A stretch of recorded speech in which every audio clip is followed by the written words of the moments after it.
Alright, guys. It is Wednesday, October 26th, 2022. It is 4:44 p.m. So, it's 4:44. For those who follow synchronicities and like being surprised by numbers 1111 and things like that. Alright, let's start with daily verses .net verse of the day. It says, "Those who want to get rich and fall into temptation and a trap and into temptation and a trap and into many foolish and harmful desires that plunge people into ruin and destruction." 1 Timothy 6:9. It is never good to follow money. Money is just a material thing, and the true value is God.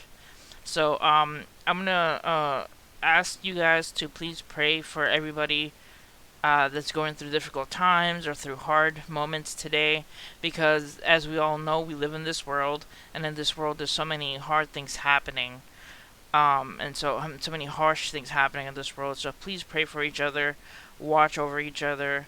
God is the central thing in my channel. It's I point you to Jesus Christ. I read a verse of the day at the beginning of the video, and then pretty much I share the news. But we follow God, and that's what this channel's about. Alright, let's go to the news. Let's open up the page into full mode. We have...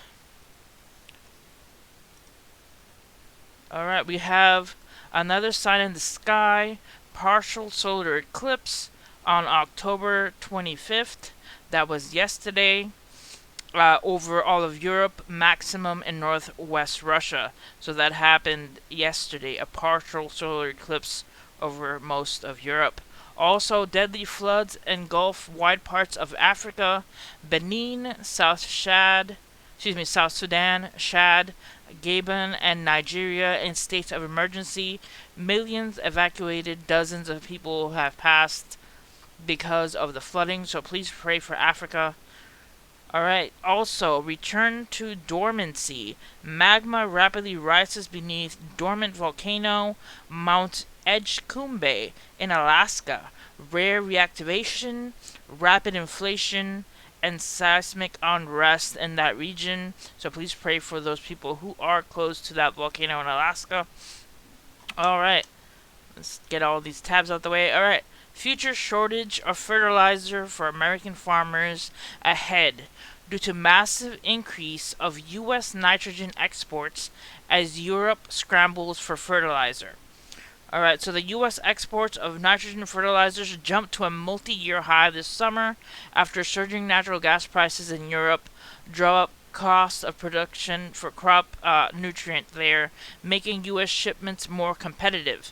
The brisk U.S. sales highlight the far-reaching effect of the war in Ukraine on global food and energy supplies. Russia, under financial sanctions, is a major producer of fertilizer and natural gas, key in making nitrogen products to boost yield of corn and other crops. Since Russia's February invasion of Ukraine, Europe started weaning itself off Russian natural gas, and a pipeline transporting ammonia from Russia to a Ukraine port shut down. Tight fertilizer suppliers have driven up crop nutrient prices so much worldwide that the United Nations warned this month that a future crisis of availability. European companies have been forced to close some fertilizer plants due to high costs. So prepare now, because this isn't going to be good. It's like a drop of a rock in a pond. One small thing causes a whole ripple effect, and it affects everybody. This war in Russia and Ukraine is affecting not only the production of wheat and crops in that area, it is also affecting the fertilizers that are going to affect your area, because your farmers in your country, whether it's Europe, Africa, India, or the United States, they all depend on fertilizer. And fertilizer produces more crops to have better growth, and that produces more food, and that means that upcoming we have possibility, as many people have probably heard, of shortage of food because the fertilizer is in short supply. So please pray, because of that. Please pray to God that we get enough fertilizer handed out, because it is gonna be quite bad. All right, let's close. Let's see. I think that's an advertisement. It says the laundering state. When do we get to recognize Ukraine as the 51st state? The US gives billions of dollars almost every 2 weeks to Ukraine, and they are always asking for more. First, they don't invest that kind of money on their own states. Second, we don't know where this money is coming from. Taxpayers, money seized from the central bank or Russia. Third, we don't know how to spend the money. Ukraine is a perfect place for laundering all the dirty government money. It says, what the heck is going on in that region? So is Ukraine going to be the 51st U.S. state, since we are pretty much just giving them money hand over fist, just sending them billions and billions of dollars constantly? Alright, next, the coming wind drought. After oil and gas, Europe is now running out of wind. You might think it's impossible to run out of wind, but Europe's wind drought proves otherwise, and it's only going to get worse. Energy-wise, Europe is between a rock and a hard place. It needs so much, yet it has so little of its own. That's why decarbonization is an opportunity as well as a challenge. The first goal of eliminating coal, oil, and gas as the power sources that keep Europeans warm and working is to get rid of the greenhouse gases that keep the planet from boiling over. And as Russia's invasion of Ukraine has underscored, another worthy goal is weaning Europe off its dependency on less than friendly foreign suppliers like Vladimir Putin and others whom you would normally cross the street to avoid, geopolitically speaking. It is a strategic insight that arrived a little too late. Putin has used Russia's energy supply into Europe as a weapon in his war on Ukraine, with the flow of Russian oil and gas now largely cut off, and the EU vowing never again to rely on two things that will happen. First, in the short term, we'll face a Germans are calling Biber winter, or a shivering winter, while of Britons will have to choose between heating and eating, and the tabloids call it. Second, it is a long-term. Europe's energy crisis will incentive an acceleration toward a zero-carbon future. Wind and solar energy feature heavily in most of those scenarios. Renewable but not constant. However, there is a problem with both. They may be renewable, but they are not constant. There are plenty of days when the sun doesn't shine, and a lot of times when the wind doesn't blow. Leaving solar to one side, one may think that it matters little the wind does or doesn't blow, because all of the averages out of it in the end. But that is what this map is here for, to demonstrate otherwise. Wind speeds increases in some places, notably the Balkans and Turkey, and others they decreased.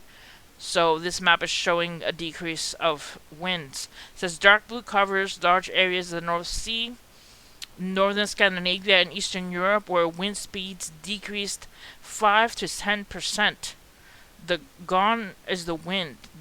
Basically, the ratio and actual output of the theoretical maximum dropped by 13% in Germany, and the UK 15 to 16% in Ireland, and the Czech Republic reports 2021 wind drought hit northern Europe particularly hard, especially those countries relying mostly on wind energy, notably Denmark, which gets 44% of its energy from wind, and Ireland, where the share of wind is total energy production is 31%.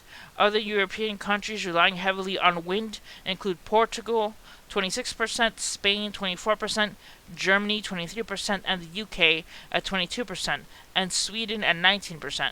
In France, which gets most of its power from nuclear power, is basically just 8%. As a result of reduction in average wind speed, Danish energy company Ørsted reported a loss of $366 million. Germany energy company acknowledged a 38% drop in profits last year, although this was both from its wind and solar units combined. So Europe is going through a wind drought. The wind is not blowing as it used to in those regions. Alright, next. First major snowstorm of the year hit Montana, Utah, the US, as well as Alberta and Saskatchewan, Canada. A first major snowstorm hit this year's Montana with over a foot of snow. The first significant snowstorm of the year is currently impacting Montana with heavy snow and gusty winds. A winter storm warning remains in effect until later this evening in the Great Falls area. Alright, guys. So, snow already coming in. Alright, next. What the heck is going on in South Africa? 3 children die, bleeding from the mouth, foaming and vomiting over the weekend. It says Gauteng Education MEC Matom Chiloen is expected to visit schools and families affected by the deaths of 3 pupils in separate incidents over the weekend. On Friday, an 8-year-old pupil, Ekali Lenners, in a special needs school in Tembisa, died after falling unconscious and bleeding from the mouth in a school transport. On the same day, a grade 10 learner from Bope Senatla Secondary School in Soweto was declared dead at a clinic after reportedly vomiting and foaming from the mouth on her way from school. While on Thursday, another grade 10 learner died after collapsing in class in Belubuli's Secondary School in Tahoka.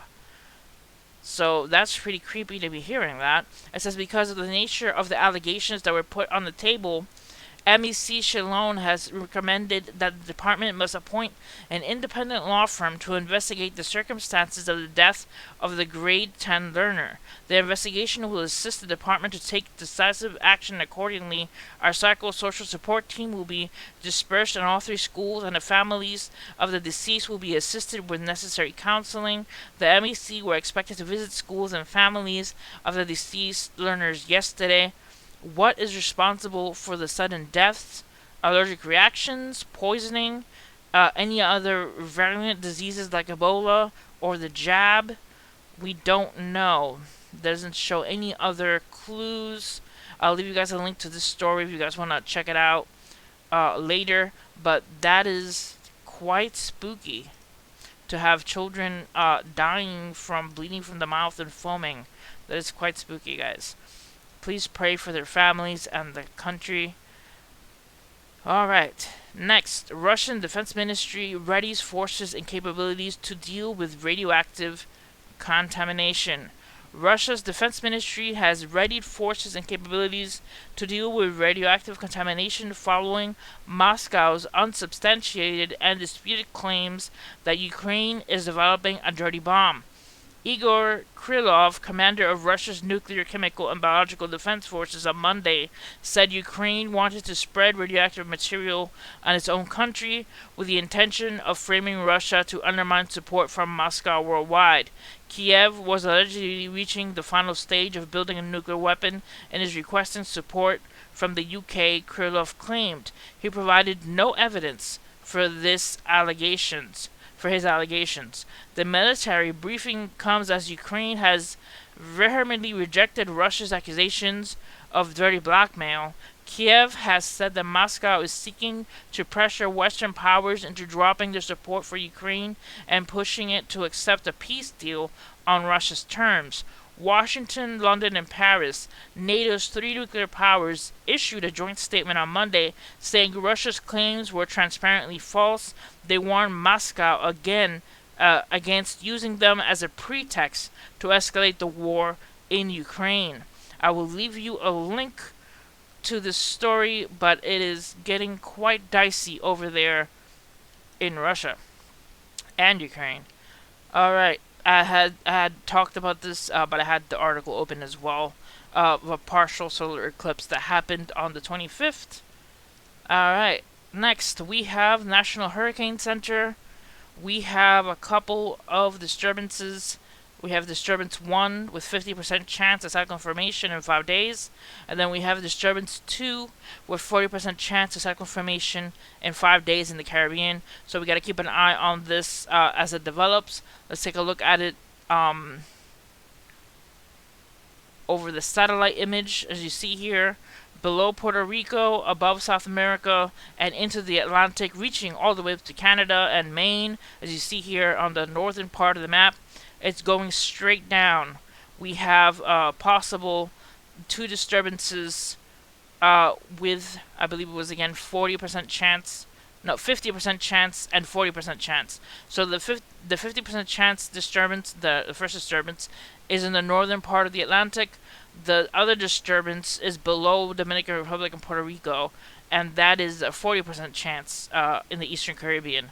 Alright guys, so let's keep an eye on that as that happens in the Atlantic. Alright guys, so this is asteroids. This is near-Earth objects or Earth upcoming close approaches with asteroids. Today is the 26th, so let's go down to October 26th. Here we go. We have 2022 UF9 with 1,074,444 miles distance from Earth, asteroid passing by. We have 2022 UV2 with 571,092 miles from Earth. This is the closest one. It's only 5,071 from Earth. It's not a million, so it's close. It is. Let's see if it tells you the lunar distance. It is exactly 1.5 lunar distance from Earth, so that's quite close. It is not 0, but it's close, so we gotta keep an eye on that. Alright, in 2022 UZ5 on... Excuse me, wrong date. Let's go back up. Alright, on the 26th, October 26th, 2002 UV9, 1,002,059 miles from Earth. Then another on October 27th, which is tomorrow, 2022 UB8. It will be 854,818 miles from Earth. So that's for these 2 days, for today and tomorrow. There's only one for tomorrow, which is UB8 2022, but not a lot for the 29th or the 30th either. Alright, so if any other asteroids pop up, I mean bookmark this website, I will let you know. Alright, let's go to the earthquakes. Alright, these are the earthquakes that have happened over the United States. Let's take a look here. We have California. Yesterday had a 5.1 earthquake here. This is a 2.7 in California. That's today. And a 3.1 in Walker, California. But not a lot happening today in the sense of size being, you know, like a 5.1. But please keep an eye on California and prayers for California, because they are going through these earthquakes, and California, we all know, is known for quakes. Alright, next we had a 2.7 in Ridgely, Tennessee at a 6.1 kilometers in depth. That is quite shallow, but Tennessee getting an earthquake. And then we have a 3.3 in Fullerton, Texas. Alright, let's zoom out, take a look at Puerto Rico. Yep, Puerto Rico still having earthquakes. Let's see, a 3.1 in the U.S. Virgin Islands, and a 2.5 in Maricao, Puerto Rico. Alright, let's see what else we have. South America having a 5.1 in San Antonio de los Cobres in Argentina at 185 kilometers in depth. That's pretty deep, so it should not be that strong. And then we have a 5.3 in Hokkaido, Japan. So not a lot going on. There's some in Alaska, but they're not that large. Only a 4.9 and a 4.2. So these are the areas that usually have a lot of earthquakes. We get a lot of earthquakes in the South American Peru region, in Japan, Alaska. California gets some, but not usually large, but it could have a large possibility of earthquake if a big one hits. But Japan, Alaska, South America, also New Zealand region usually has a lot of earthquakes. So we gotta keep an eye on those. Alright guys, that's it for this video. Hit like and subscribe for more, and God bless you guys.